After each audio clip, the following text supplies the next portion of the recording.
Good morning, everyone. It's very hot today, but it's cool and cozy inside here. And still, many people are socializing outside, but it's about time to start now. Okay, I am Haedong Kim from Hankuk University of Foreign Studies, and it's my great honor to be a moderator of Professor Patricia Duff. Okay. Is it for me or for Professor Patricia Duff? Okay, for me. All right, thank you. Professor Patricia Duff is a professor of language and literacy education at the University of British Columbia. Her main academic interests are related to, okay, it's very long, so listen very carefully, okay. Language socialization in multilingual context across the lifespan. That's the first one. Second one, academic discourse socialization. Second one. Third one, qualitative research method in applied linguistics and education. Issues surround the teaching, learning, use, and media textbook representations of English and Chinese as global languages, and socio-cultural approaches to teaching and learning in transitional multilingual context. It's very long, isn't it? That means she is very popular and expert in various fields. Okay, her publications have appeared in such journals as Applied Linguistics, yeah, Canadian Modern Language Review, Global Chinese, Modern Language Journal, oh, System, good, and TESOL Quarterly, yeah, and in many peer-reviewed books. So, let's invite her with a warm applause.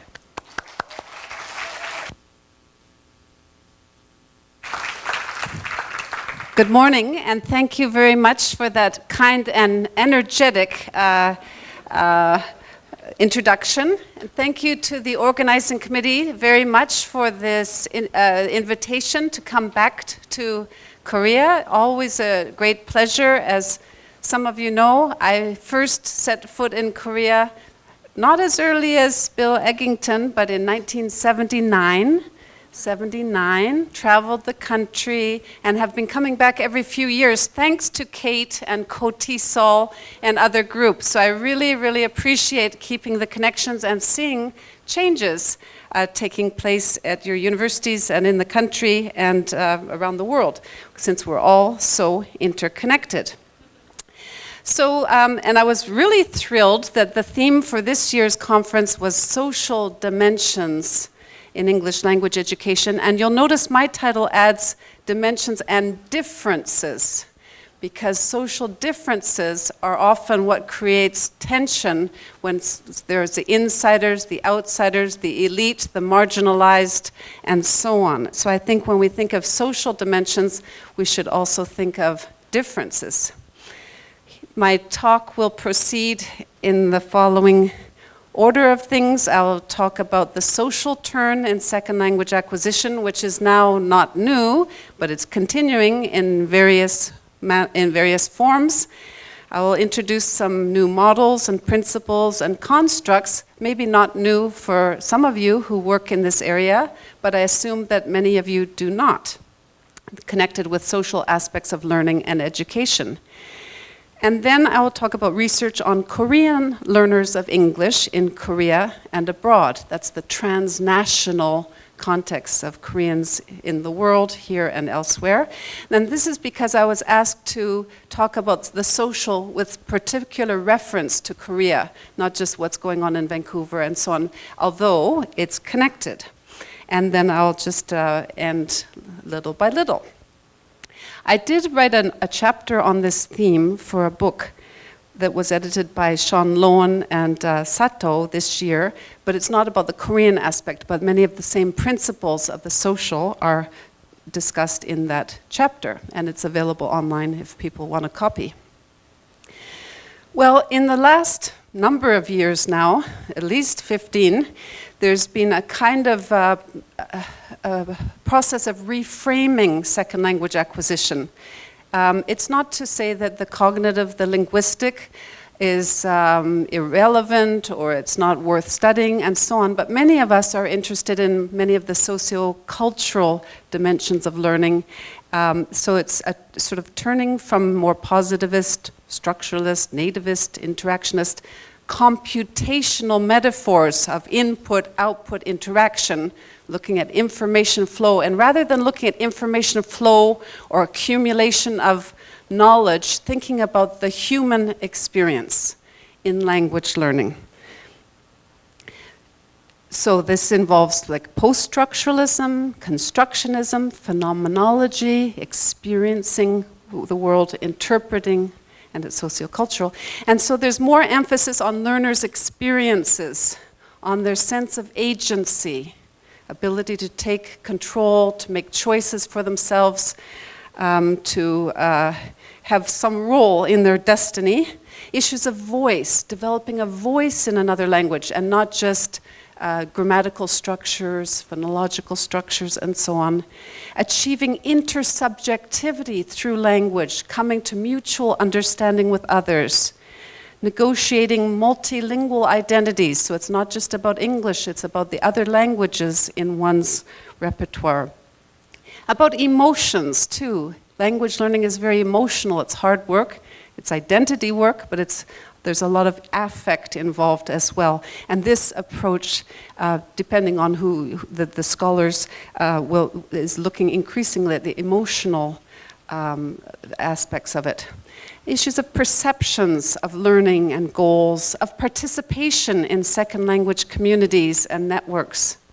Issues of trajectories, pathways through life mediated by language, English and other languages, especially in the transnational landscape, where people are trying to position themselves as global citizens and cosmopolitans, often, and yet there are many issues of power and access to this kind of global citizenship, especially because of English.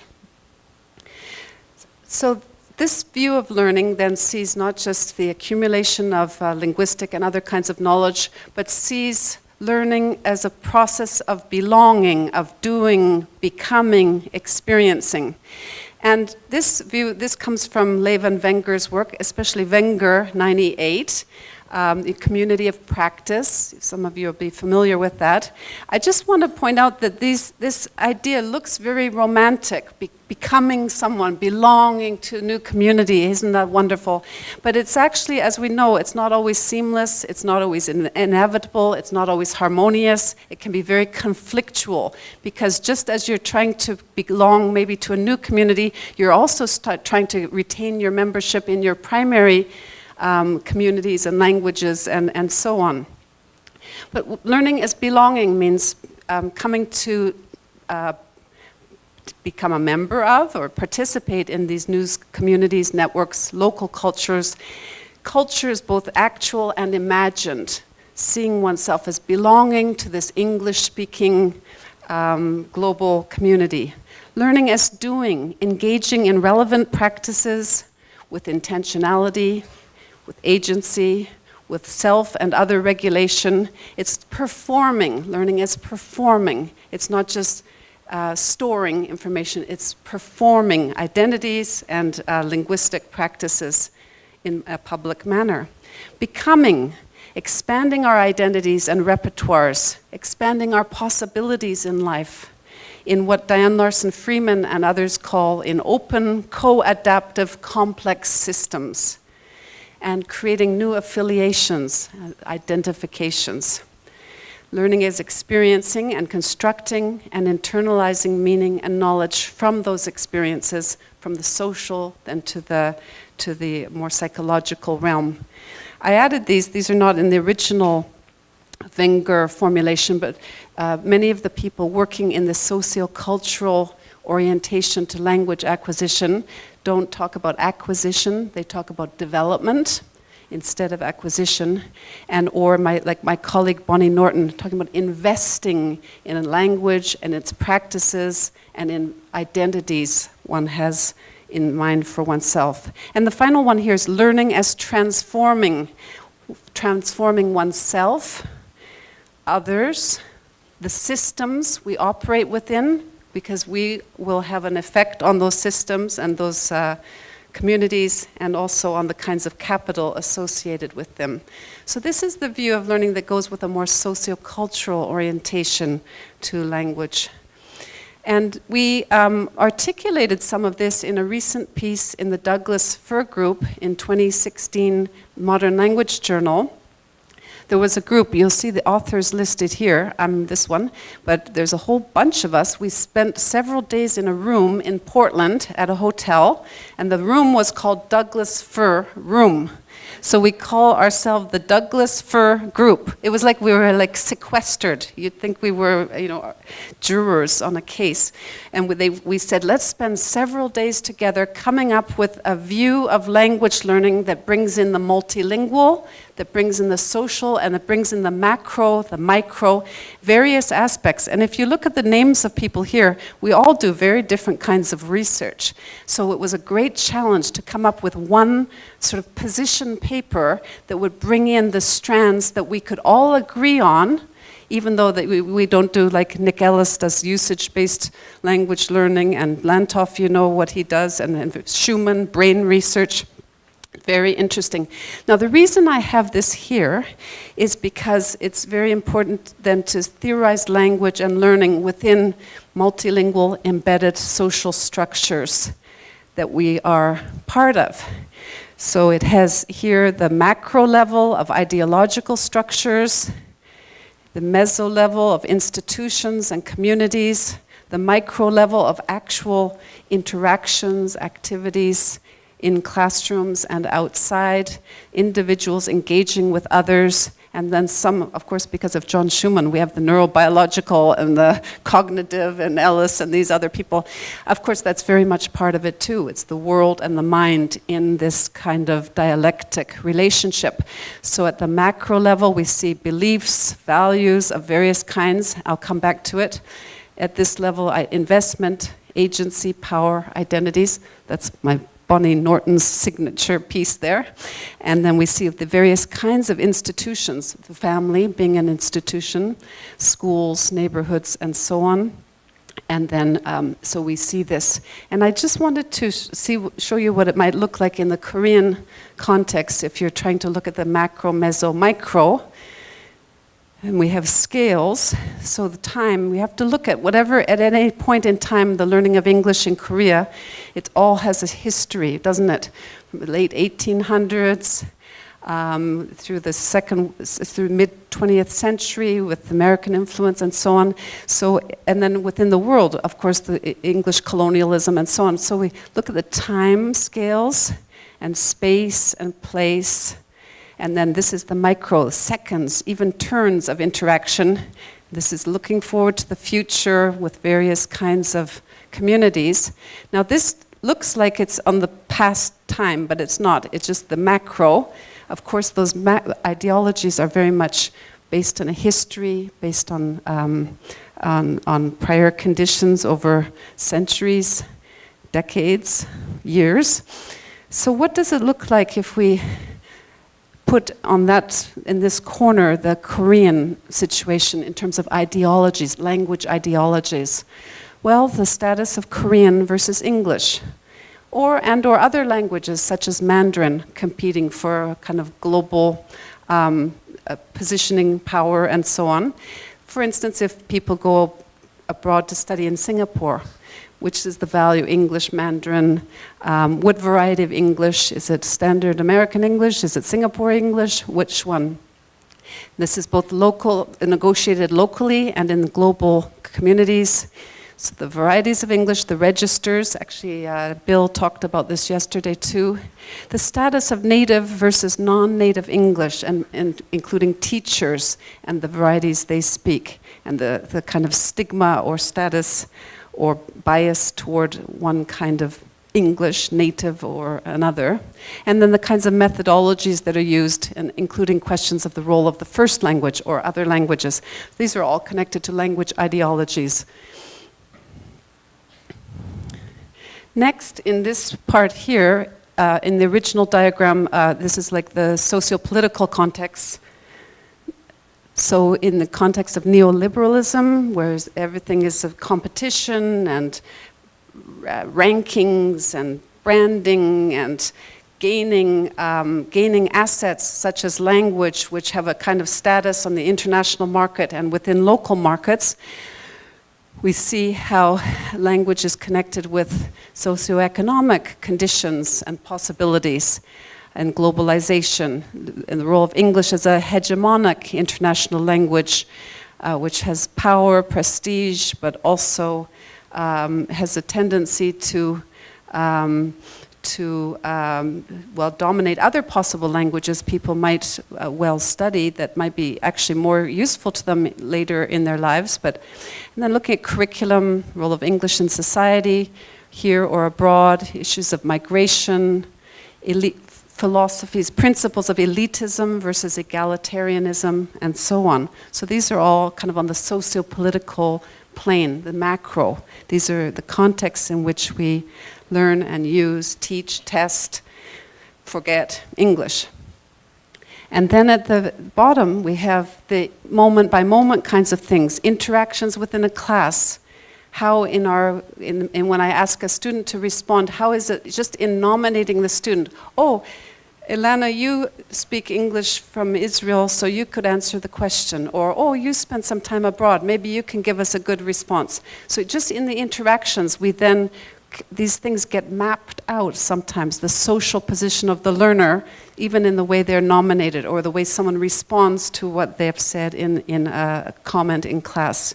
So we have many different ways in which, through interactions, people are performing identities, and also we're dealing with imposed identities, often imposed by others, expectations about who we are, and sometimes quite misguided. And then this X in the middle is just at the moment of time, the kind of nexus between these different factors in our lives and worlds and interactions.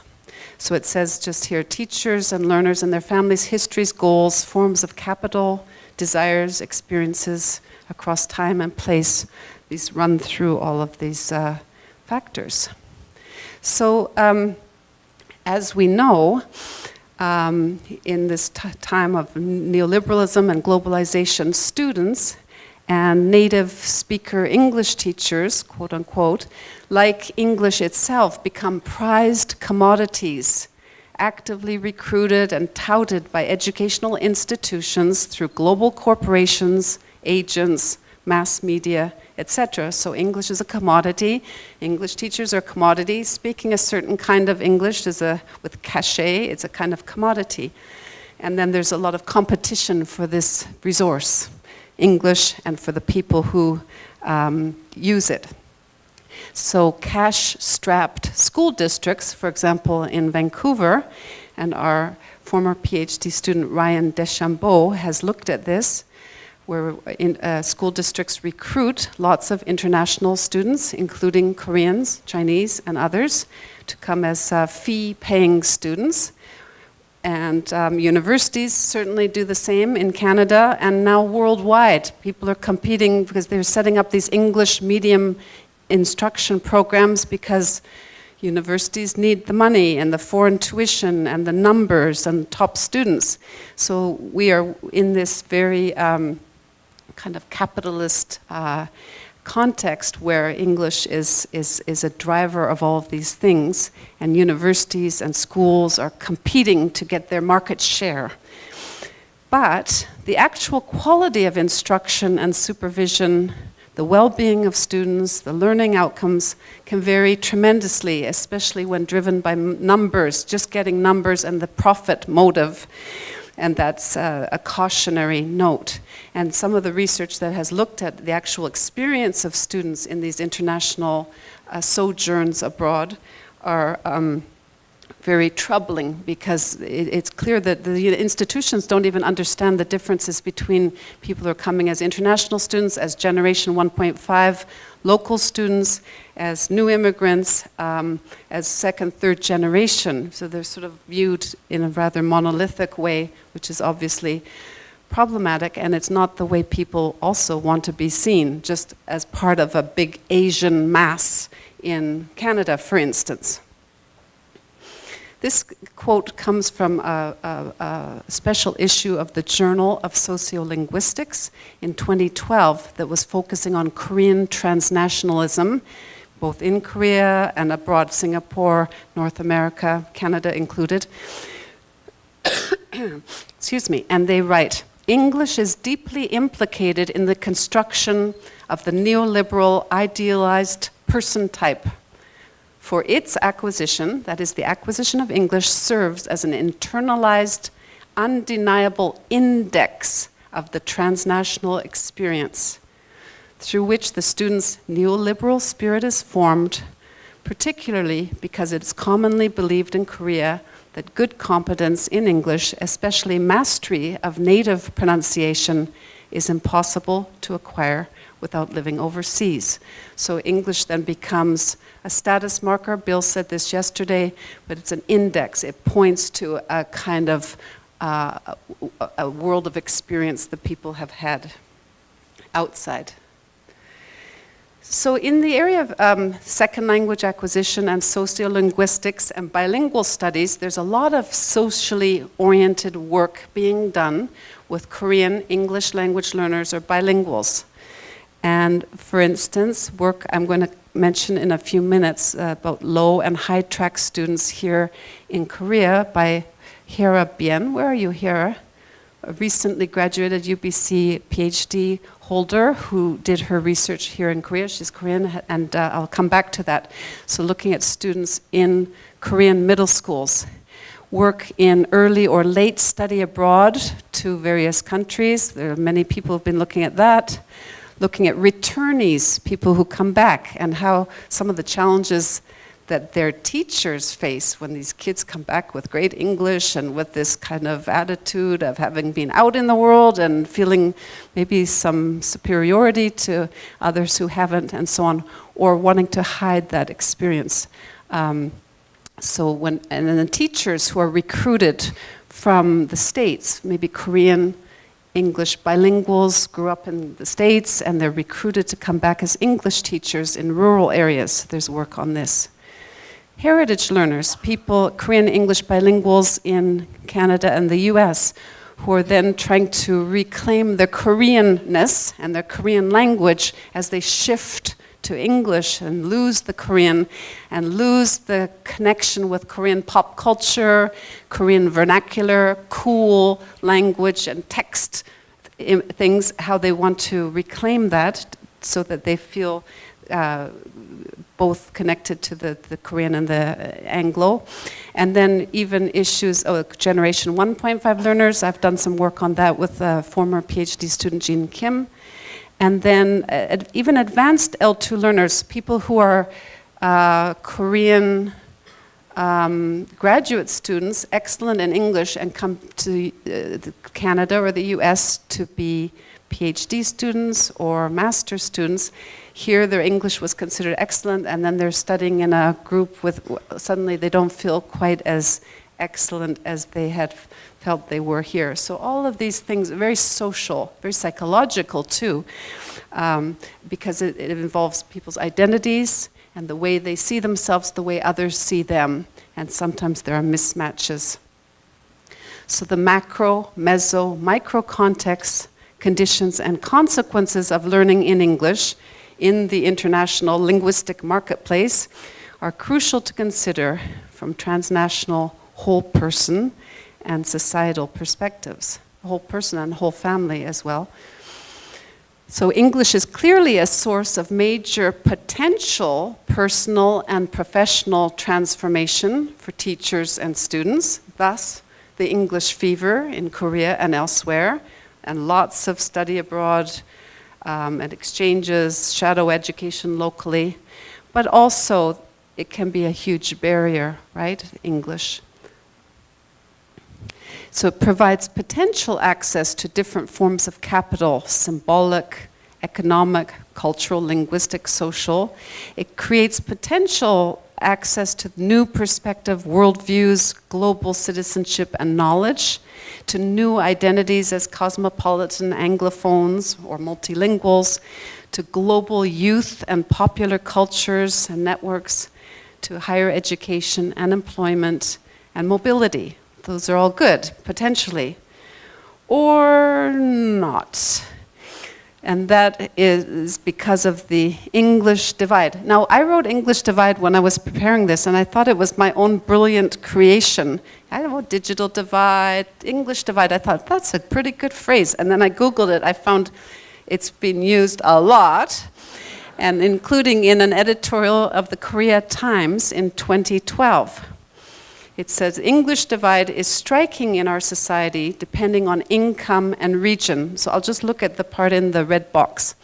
According to the report entitled Equity and Efficiency of English Education Spending, only 20% of students from households earning less than 1 million won a month receive private English lessons.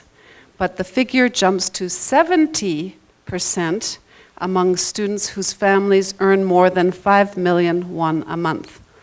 Households who pull in over 7 million won a month spend 10 times more on English than those who earn less than 1 million won.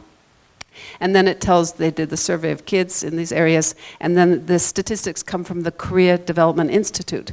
So this is nothing new to you who work here and live in Korea, but this English divide does raise many issues around the social and around opportunities, around marginalization, and so on. In the chapter I mentioned that I reviewed in 2017, I look at some of the recent work coming out on social class and language learning. David Block and many others have been looking at that because it was not examined very much in the sociocultural work in comparison with race, identity, and certain other kinds of things, gender, religion a bit. But class is obviously critical and ties in with that the previous slide.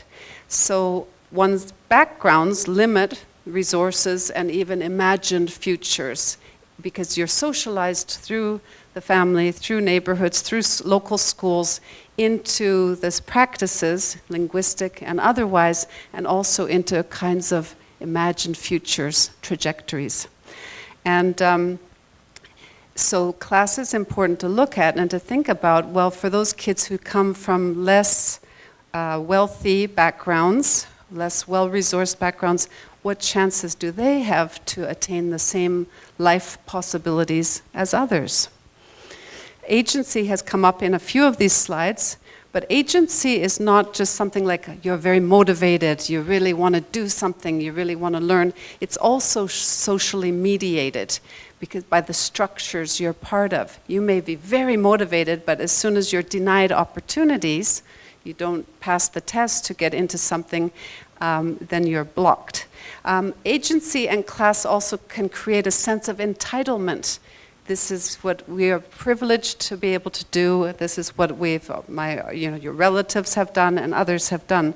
So there's this sense of entitlement beyond the individual, but based on family background.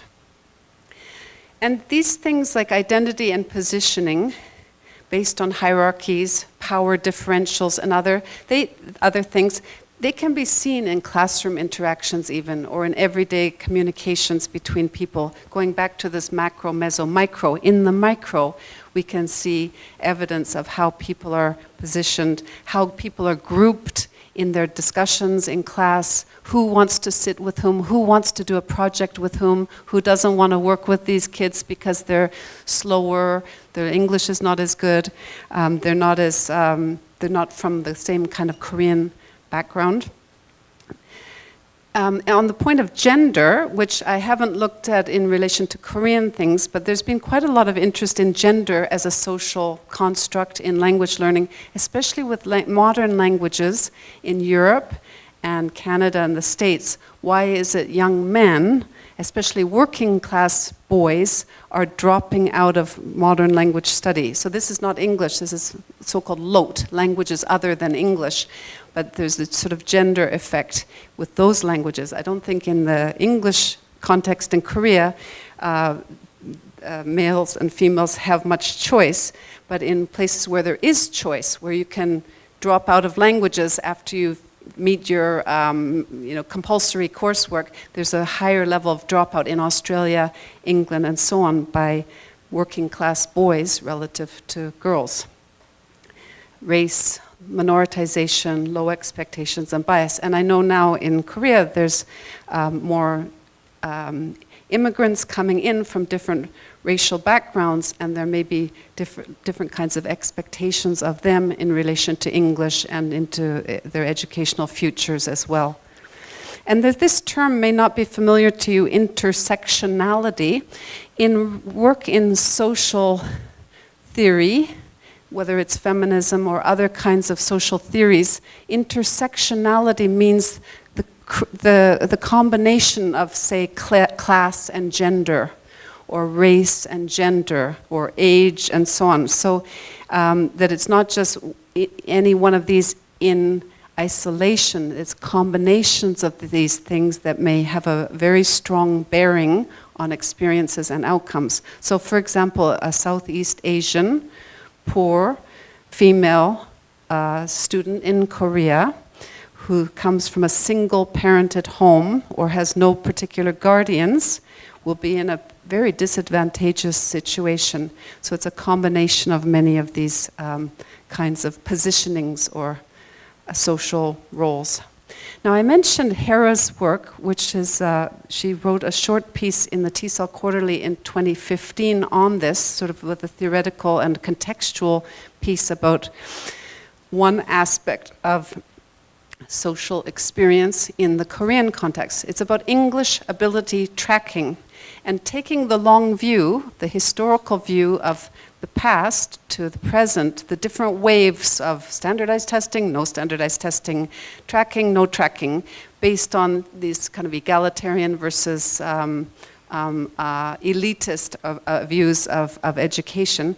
So she was looking, as a middle school teacher herself in Korea, she went into a particular kind of middle school to do research on the effects of tracking in that school context. So it's a critical ethnographic study of girls' middle school experiences in a low socioeconomic status area of a mid-sized South Korean city.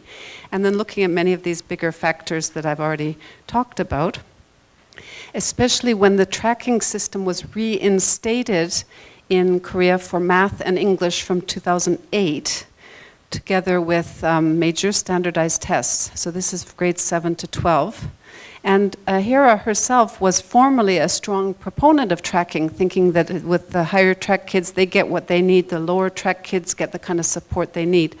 But then when actually spending time in classrooms to see the effects of tracking, especially going from a higher track to a lower track, that the students get socialized into identities of being losers, of having very little hope for ever achieving much in English or beyond. And the tracking itself creates a lot of anxiety, not just for those people who are tracked downward, but also for those who want to maintain their position in the high track because of competition, the importance of ranking in schools and so on. And so her research was very, very interesting, looking at this over a number of months, 5 months, as people went through the testing and then the consequences of it for their position. And the lower track in her work was a kind of proxy for lower class, because the kids who tended to get assigned to this track often had very limited means for taking part in out-of-school English tuition or study abroad or other kinds of experiences that would enrich their language abilities and so on. And then you have to also look at this within the pressure for schools to show that they're improving student scores and they're doing, the schools are under tremendous competition and accountability measures as well. So this is the title of her study, Tracked Identities, Resistance and Cultural Production of Yongpoja, dropout, English dropout, like quit English. She can tell you more about it, of course. Critical ethnography of tracked English classes in a Korean middle school. So this is from the TESOL Quarterly. Oh no, this is from her dissertation. This study demonstrates that the Yongpoja identity is a consequence of socialization into low tracks, manifesting students' resistance to their stigmatized identities, as well as the test-oriented instructional practices. The study concludes with a call for re-examining tracking, suggesting implications for instruction which integrate and recognize the needs, interests, and knowledge of students from diverse backgrounds. Inclusive education, more egalitarian education, where people are not in this kind of really high class, low class in a way in terms of social standing. So at the macro level, we have all these ideologies around assessment, around positioning, beliefs about English, and so on and so forth. At the lower level, we have the tracking practices. Now this quote comes from Jeannie Oakes, who's a specialist in tracking in the States. Oakes writes, negative relation, and this was very much confirmed in Hera Ben's study, negative relationships and low levels of student involvement appear not only to restrict their chances of learning, people who are tracked, but to socialize students in such a way that they are prepared to stay at the bottom levels of institutions, not only as teenagers in schools, but in adult life as well. So that's a very sober comment about some of the negative consequences of tracking, especially if people feel that they are relegated to this low position in education, in society, forever. This ties in with some work by my colleague Stephen Talmy, who did his PhD in Hawaii with youth from Melanesia and other places who came into Hawaiian public schools and who were resisting the way they were positioned as fresh off the boat youth, when in fact they had been there for many years often. And sometimes people just give in finally to that positioning. They feel there's no point fighting it anymore. They resign themselves to that kind of positioning, and sort of a loss of agency, even though there may be some contestation. And in the tracks that Hera studied, the students have the same tests, the same curriculum, same textbooks, but not the same methods. In fact, in the high tracks, it's more engaging, it's deeper, it's open-ended, it's more stimulating, and even the learning conditions are quite different. The classrooms are much nicer, the teachers are much better, and so on. So it does not appear to close the academic gap in the manner in which it was intended to, and that's apparently there's a lot of literature on tracking that also supports this conclusion, including by Oakes and others. It actually seems to exacerbate the academic gap.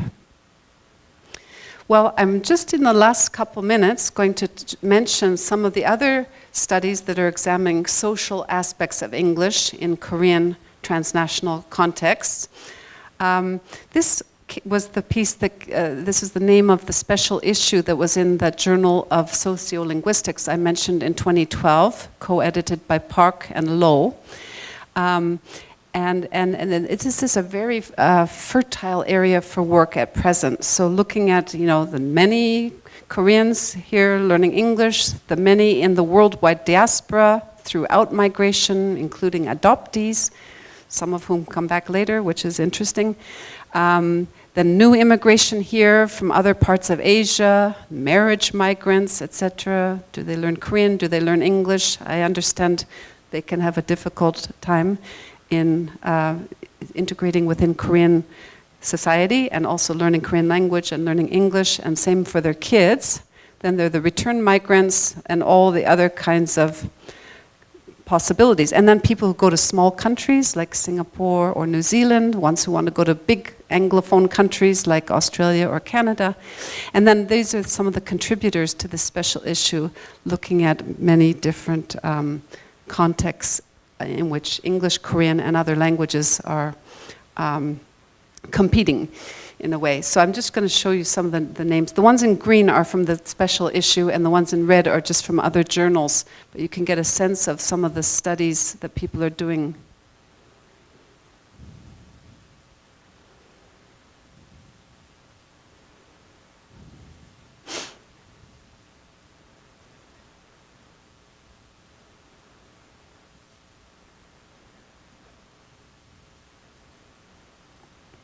Oops. That last one. So this was the final one here is Ju Yong Song, Imagine Communities and Language Socialization in Transnational Place. That's in the US. So there is this great body of research coming together looking precisely at the social factors affecting Korean learners of English here and elsewhere.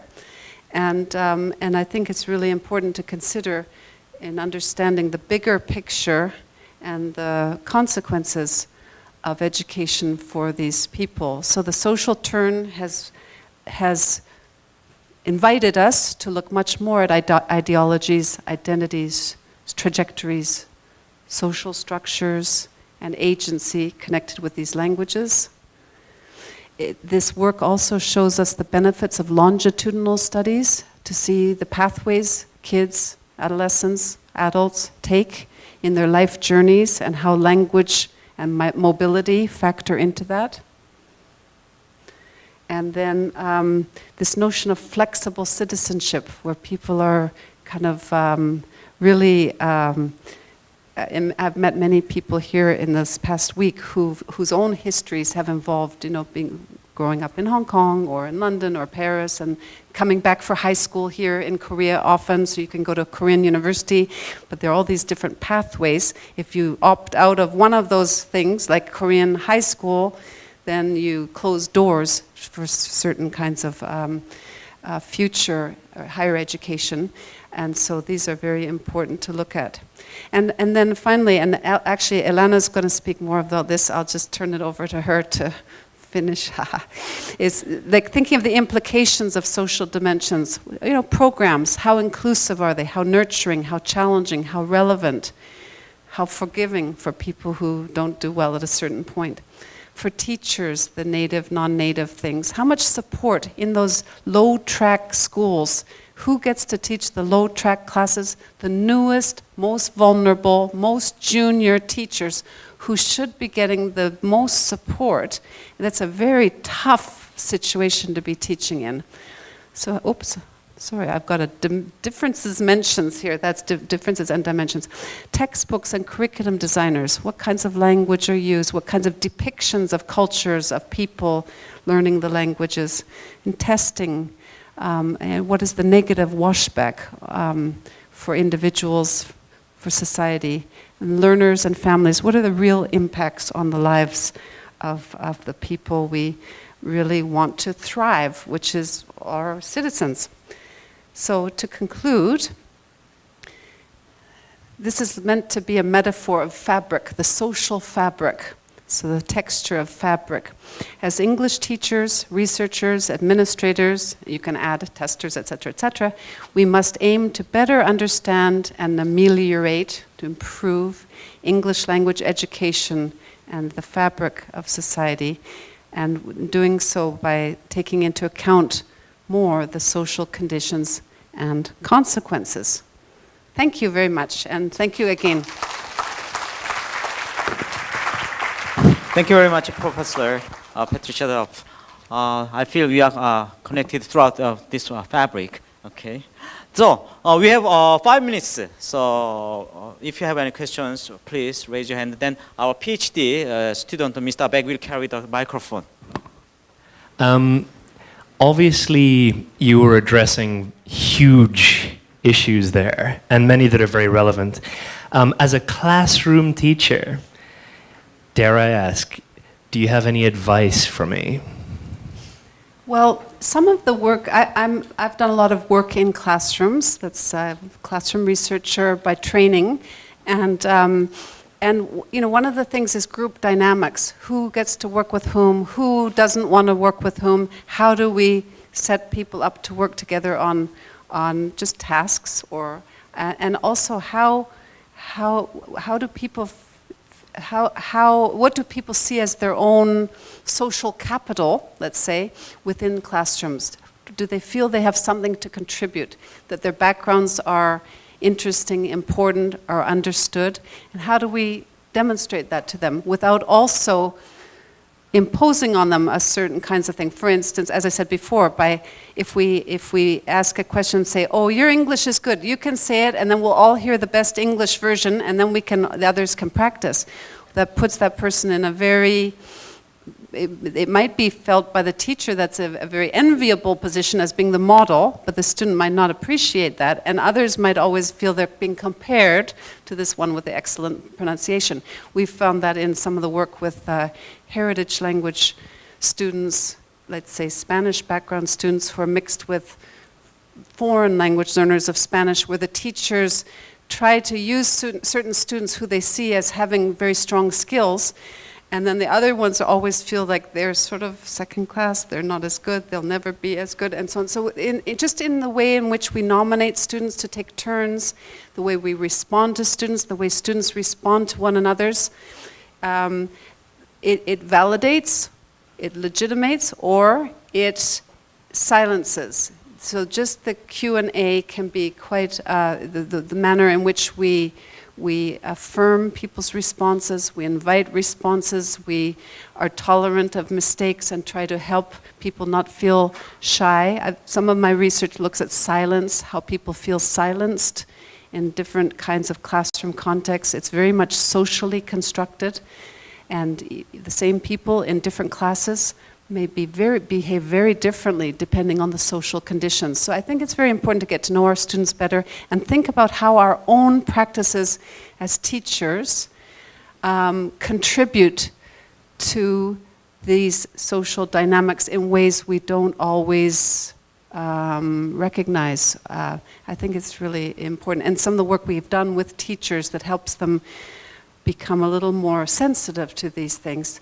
And also think about how to enrich the curriculum for students, even those who are struggling a bit, but who have every bit as much right to have a very stimulating curriculum. So, yes, I think there are, I mean, this is, plenary talks, we get to talk in these broad terms, that's one of the benefits, but there are some very concrete implications for teachers in your own classroom context, even for me as a teacher with very mixed, very diverse students, even at graduate school, PhD school, thinking about how not to make the PhD students feel superior to the MA students or the international MA students, so they don't feel bad compared to the local MA students. So think about how you can create an inclusive, mutually supportive environment. It's a challenge, and it takes work and reflection and feedback. And I think that's it. Thumbs up from him, so I'm good to go. Thank you very much. Thank you very much. I think we have the very wonderful and informative, enlightening, and provocative presentation. Okay, so thank you for your adjectives. please come. Oh, sorry. As a token of appreciation, representing Kate, I'd like to give a small talk, a small gift. It's the Korean traditional fan with the picture of peony. Okay? Thank you very much. Okay. Okay. Could you touch her this way? Okay.